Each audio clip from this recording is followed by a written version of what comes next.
Yeah, guys, I know we haven't seen each other for a while, for a long while.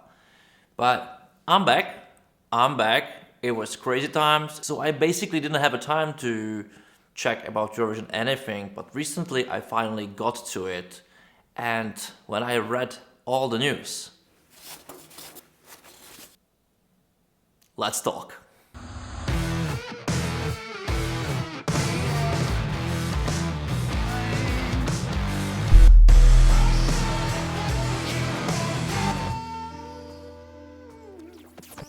What's up everyone, it's Boris, new video, and today I'm going to talk about ESCZ 2023. Guys, you can't really imagine, I couldn't wait to say this phrase you are really used to in my videos, so welcome back again. You can check on my social media what I'm recently doing, shooting a lot of photos. Well, I have a wide range of doing things. Anyway, let's talk about ESCZ 2023. This year is historical because after so many years, we finally had a live show, which you could see and watch on Czech television streaming platform or YouTube of official Eurovision Song Contest channel, which already reached around 100,000 views and still counting. Anyway, it's historical, and even Czech TV really didn't have much time to prepare it. If you want to know more about this topic, just check Eurotrip podcast. Those guys were as well involved in ESCZ live show. And of course, they did their podcast with head of delegation of Czech Republic, Christoph Schamal, who talks about the challenges they had to create ESCZ this year, to even create it. Of course, it's low budget, so it doesn't really look great. It doesn't really look that good like last year's live on tapes. But, it doesn't really matter. I really think what really matters and what we all missed, to have live singing, live performance, to perform live is the best way how to show if they're capable or not.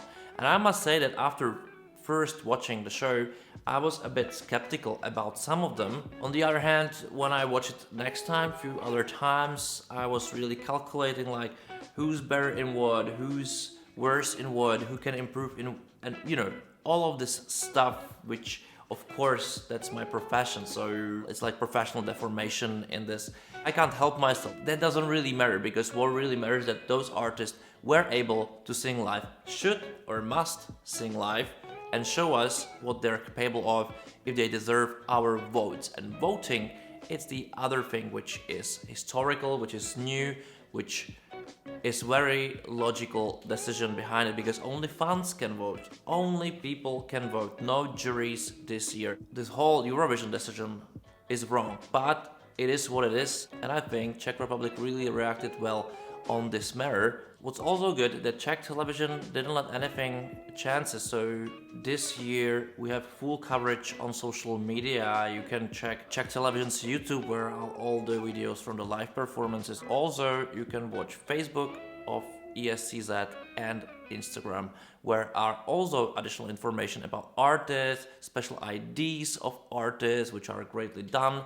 And I think this year social media coverage is one of the best after few years. I must say this year as well is very, very strong. There's no doubt about it. And of course, there are various type of songs, all of it. It's basically pop music in some kind. There's no much experiments like it was, in previous year, but definitely there's quality. I would say overall, it's the lesser quality than we were used to in general from ESC, especially last year. I think was probably the strongest one. Even the previous years 2020 was also extremely strong, but it's very subjective, so this is definitely not any kind of critique or whatsoever. Now we have 5 songs. Each performer, each act has its strong parts. Like there's no one who I can say like it's weak, it doesn't deserve to go to Eurovision for sure. Of course, there are some artists where I would say, well, don't be that nervous, let's improve your stage presence, let's improve your voice capabilities, let's improve your singing in general. in some way, I would say like let's improve the costumes, let's improve the overall feeling from the song, and so on and so on. But I've made a list of the best, just, you know, their top abilities, because I think each and every song excels in a different way. So let's go with the running order. First was Maella, and Maella's song's called Flood. I definitely would say she has the best costume from each act. Like, that was perfect. Her makeup was great. She looked awesome. As well, the song has this kind of great chilling vibe. Anyway, I think this song really missed a bit of a huge hook, something which is really impactful. It's a great song for being at the concert. It would be a great song being like in a small club listening to this. I would really enjoy, but I'm not really sure this is a Eurovision material. It's not a weak act. It's just not super strong song. But could it go past from semifinals? Well, I don't know. The other song is from Pam Rabbit. We all know her. She didn't surprise anyone. She has again had a really nice song. This act definitely had the best choreography. It was almost Eurovision ready, almost down, and Pam's stage presence is overall, in my opinion, the best from all ESCZ performance. Maybe I would say it was by performance, the full package.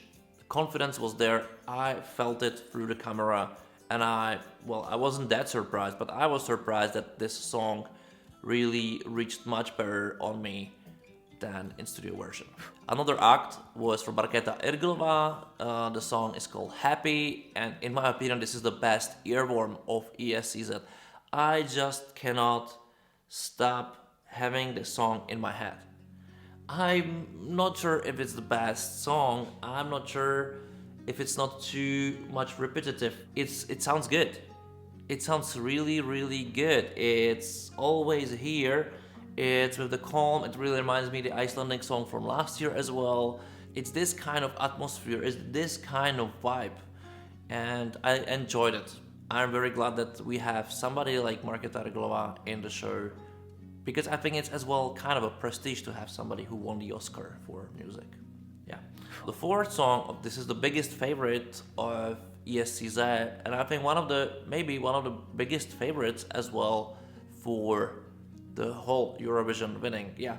No kidding. I think everybody can feel it. When we heard the studio version of this song, we were all like, there is something special. And it is very special. Vesna, they have very powerful message, they have very powerful music, they used many languages, Czech, English, Bulgarian, Ukrainian. There is also a controversy. Well, I would just say, don't be stupid about this controversy. Like, imagine that we are living in a democratic world where whoever can sing whatever, where in the other world, which is terrorist world, you cannot sing in Ukrainian when you're Russian. So I think that sums it up all. Just stop this. Stop this hate. It doesn't belong to Eurovision. I'm glad that we had something like this in the selection, because we had super strong songs in selection even in the past. The song's called My Sister's Crown, and I'm very curious if it's going to be crowned, especially when fans can vote. The ESCZ probably will reach mainly to the fans of Eurovision, so I would say it's kind of clear what's gonna happen in here. Anyway, I was a bit surprised, because in my opinion this is the best song. This is the best song ESCZ had, but the live performance, there is a lot of work to be done. Well, I don't mind right now that they didn't have kind of similar costumes, or the whole staging in ESCZ really didn't make sense to me. It didn't really work. It didn't really work. It didn't really push the atmosphere to me as the song itself do in studio version. For me, this was the biggest shock in, well, it's shock like this, you know, nothing special. I just expected much more, because This is the only song I'm listening all the time on repeat on my Spotify in my headphones because it's very, very powerful. I like it. I always got, you know, goosebumps on my skin, and now I didn't really had it. I maybe had huge expectations, much bigger, but of course on big Eurovision stage this will be much more powerful, especially if the team will remain the same and we know that they are capable of doing very original stagings in their own way with specifics, so I think no one else will do something similar, and they can figure it out because it needs to give the power of the song to the audience through the cameras. There's nothing new about it. It's, well, Captain Obvious, but I was missing it there. It wasn't that strong. I didn't feel this raw energy from girls who were singing it. It was a performance, but I think for winning the contest or reach it out much further, you need much more energy, because when the fans gonna vote, this will definitely help you. But if even juries will vote, that can change the odds. So let's see, but I think this is a clear qualifier from the semi-final if it's going to go to Eurovision, which I think it's gonna do. But that wouldn't be a surprise. What was the biggest surprise for me was Rodan. Probably not still the best singer of all, but very good-looking performer in a way that there is some kind of charisma, there is some kind of power. I believe he can be a future star if his career going to be taken seriously, if he's gonna try to fulfill his potential. I really believe there is something special about Rodan because he has a vibrant charisma. It just goes through the camera. It's very calm, it's very positive. I think even this song would stand a chance at Eurovision if it's going to go there, if it goes from semi-final. I believe that this kind of pure, very easygoing music with such atmosphere around the artist will always work, because it just goes through, and when it goes through, it's a half victory, of course, and I really enjoyed it. I liked it. Don't forget to vote as well, and if you did, just write me in the comments below who you like, why do you like it, what do you think about the songs, what do you think about the format, what do you think of the future of ESCZ, and of course, bombard Czech television generality, CEO board, that you need Eurovision, but maybe we're gonna host it next year. I don't know. I have a strange feeling that this is going to be great, but you know, Eurovision is hard to predict in this way. Eurovision is a strong format and we don't even know all the songs yet. I think this year will be interesting and I can't wait to start doing videos. So don't forget to subscribe to the channel. Don't forget to check me on my social media. Don't forget to communicate with me in the comments below. It's all yours, and well, I can't wait to start doing more and more videos. Well, I think you're used to my English anyway. So see you next time. Thank you for watching. Bye.